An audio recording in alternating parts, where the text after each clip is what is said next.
नमस्कार दोस्तों, विमर्श के इस पटल पर आपका स्वागत है। आज हम बात करेंगे राजस्थान की राजनीति में बिछाई जा रही नई बिसात की।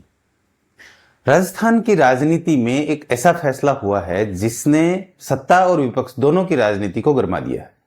भजनलाल शर्मा सरकार ने 76 नए निकाय बनाने का फैसला लिया है। सरकार कह रही है यह शहरी विकास का फैसला है, विपक्ष कह रहा है यह चुनावी गणित का फैसला है। तो सवाल उठता है, क्या यह वास्तव में विकास की जरूरत थी, या फिर भाजपा ने स्थानीय निकाय चुनाव से पहले शतरंज की ऐसी चाल चली है जिसका असर सिर्फ नगर परिषद तक नहीं बल्कि 2028 की विधानसभा चुनाव तक दिखाई देगा। आज हम बिना किसी राजनीतिक पक्षधरता के पूरे मुद्दे को समझेंगे। सबसे पहले मैं आपको बताता हूं कि आखिर हुआ क्या है। सरकार ने राज्य में नए 76 नगर निकाय बनाने की घोषणा की है। इसका मतलब है कि कई कस्बों को नगर पालिका या नगर परिषद का दर्जा मिलेगा। सरकार का तर्क है कि तेजी से बढ़ते शहरी क्षेत्रों को बेहतर प्रशासन, बजट और विकास योजनाओं का लाभ मिलेगा। पहली नजर में यह फैसला पूरी तरह विकासवादी दिखाई देता है, लेकिन राजनीति में हर फैसला केवल प्रशासनिक नहीं होता है। कांग्रेस का कहना है कि नए निकाय बनने के बाद वार्डों का परिसीमन होगा, नई मतदाता सूची बनेगी, आरक्षण तय होगा, सीमाएं बदलेंगी। इन सभी प्रक्रियाओं में समय लगता है। यहीं से विपक्ष आरोप लगा रहा है कि चुनाव आगे खिसक सकते हैं। अगर चुनाव टलते हैं तो सरकार को तैयारी का अतिरिक्त समय मिले। राजनीति में स्थानीय चुनाव केवल नगरपालिका के चुनाव नहीं होते, यहीं से बूथ स्तर का संगठन मजबूत होता है। भाजपा शायद चाहती है कि नए क्षेत्रों में अपनी संगठनात्मक पकड़ पहले से मजबूत कर ली जाए। अगर नए निकाय बनते हैं तो नए वार्ड बनेंगे, नए चेहरे सामने आएंगे, पुराने समीकरण बदलेंगे, यानी पूरा राजनीतिक नक्शा बदल सकता है। कांग्रेस अभी कई जिलों में मजबूत मानी जाती है, लेकिन कांग्रेस की सबसे बड़ी चुनौती संगठन है। अशोक गहलोत और सचिन पायलट दोनों सक्रिय हैं, लेकिन क्या दोनों की राजनीति पूरी तरह एक दिशा में चल रही है? यही सवाल भाजपा के लिए अवसर बन सकता है। अगर स्थानीय चुनाव देर से होते हैं तो कांग्रेस को भी संगठन मजबूत करने का समय मिलेगा। इसलिए यह लड़ाई केवल भाजपा बनाम कांग्रेस नहीं बल्कि समय बनाम तैयारी की भी है। अगर बात करें असली फायदे की, तो अगर विकास तेजी से दिखाई देता है, नई सड़कें बनती हैं, सीवरेज, पानी और सफाई में सुधार होता है, तो इसका राजनीतिक लाभ भाजपा को मिल सकता है। लेकिन अगर लोगों को लगे कि केवल नक्शा बदला है, जमीन पर कुछ नहीं बदला, तो विपक्ष इसे बड़ा मुद्दा बना देगा और भाजपा को इसमें नुकसान हो सकता है। अब अगर शतरंज की भाषा में बात करें तो मान लीजिए कि पूरा राजस्थान एक शतरंज की बिसात है। नगर निकाय उसके प्यादे नहीं बल्कि वे खाने हैं जिन पर कब्जा करके आगे की पूरी रणनीति तय होती है। भाजपा ने शायद अभी कोई चुनाव नहीं जीता, लेकिन उसने बड़े बोर्ड की संरचना बदलने की कोशिश जरूर की है।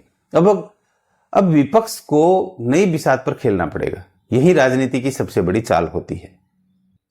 अब अगर हम 2028 के परिप्रेक्ष्य में अगर हम इस फैसले की बात करें तो स्थानीय नगर निकाय चुनाव हमेशा विधानसभा चुनाव का सेमीफाइनल माने जाते हैं। यहीं से कार्यकर्ता तैयार होते हैं, यहीं से उम्मीदवार उभरते हैं, यहीं से जनता का मूड समझ आता है। अगर भाजपा यहां मजबूत रही तो 2028 में उसका आत्मविश्वास बढ़ेगा। अगर कांग्रेस अच्छा प्रदर्शन करती है तो उसे बड़ा मनोवैज्ञानिक लाभ मिलेगा। अब आइए उस सवाल पर जिसकी चर्चा राजनीतिक गलियारे में सबसे ज्यादा हो रही है। क्या 76 नगर निकाय बनाने का फैसला सिर्फ प्रशासनिक है या इसके पीछे एक राजनीतिक गणित भी छिपा है? देखिए, अगर आज राजस्थान की राजनीति को जमीन पर जाकर देखा जाए तो सरकार के सामने कुछ ऐसी चुनौतियां दिखाई देती हैं जिन पर विपक्ष लगातार हमला कर रहा है। विपक्ष का आरोप है कि सरकारी दफ्तरों में भ्रष्टाचार की शिकायतें लगातार सामने आती हैं। नगर निकायों से लेकर तहसील, पंचायत और दूसरे सरकारी कार्यालयों तक लोगों की शिकायतें सुनने को मिलती है। कानून व्यवस्था को लेकर भी कई घटनाओं के बाद स्थानीय स्तर पर लोगों ने प्रदर्शन किए हैं। कई मामलों में विपक्ष ने आरोप लगाए कि एफआईआर दर्ज करने में देरी हुई या उचित धाराएं नहीं लगाई गई या जांच की गति धीमी रही। सरकार इन आरोपों से इनकार करती है और कहती है कि कानून अपना काम कर रहा है तथा भ्रष्टाचार के खिलाफ कार्रवाई भी की जा रही है। लेकिन राजनीति में केवल सरकार का दावा मायने नहीं रखता। मायने यह रखता है कि जनता क्या महसूस करती है। अगर जनता के मन में यह धारणा बनने लगे कि व्यवस्था उनकी उम्मीदों के अनुसार काम नहीं कर रही है तो वहीं से एंटी इनकम्बेंसी की शुरुआत होती है। यही कारण है कि अब राजनीतिक विश्लेषक एक बड़ा सवाल पूछ रहे हैं कि क्या नए नगर निकायों का फैसला केवल विकास के लिए है या फिर सरकार राजनीतिक एजेंडा बदलना चाहती है। क्योंकि जब नई नगर पालिकाएं बनती हैं तो नई सीमाएं तय होती हैं, नया परिसीमन होता है, नए वार्ड बनते हैं, नई राजनीतिक चर्चाएं शुरू होती हैं और जनता का ध्यान पुराने मुद्दों से हटकर नए राजनीतिक समीकरणों पर भी जा सकता है। यही राजनीति की सबसे पुरानी रणनीतियों में से एक मानी जाती है। जब सरकारें अपने विकास कार्यों के साथ साथ नया राजनीतिक नैरेटिव भी खड़ा करती है, हालांकि यह कहना अभी जल्दबाजी होगी कि यही इस फैसले का उद्देश्य है, लेकिन इतना जरूर है कि विपक्ष इसी सवाल को आने वाले दिनों में जनता के बीच लेकर जाएगा और भाजपा यह साबित करने की कोशिश करेगी कि यह फैसला केवल विकास और बेहतर प्रशासन के लिए है। यानी असली लड़ाई अब केवल नगर निकायों की नहीं बल्कि नैरेटिव की है। क्या जनता इसे विकास मानेगी या इसे राजनीतिक रणनीति? इसका जवाब आने वाले महीनों में राजस्थान की राजनीति तय करेगी। आज सवाल केवल 76 नगर निकायों का नहीं है। सवाल यह है कि क्या राजस्थान की राजनीति की पूरी बिसात बदल रही है?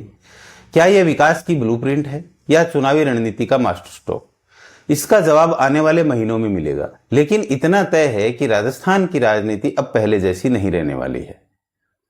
आपकी राय क्या है? क्या सरकार का यह फैसला विकास के लिए है या चुनावी रणनीति का हिस्सा है? अपनी राय कमेंट में जरूर लिखिए। अगर आपको राजनीति की गहरी और तथ्य आधारित चर्चा पसंद आती है तो चैनल को सब्सक्राइब जरूर कीजिए। धन्यवाद।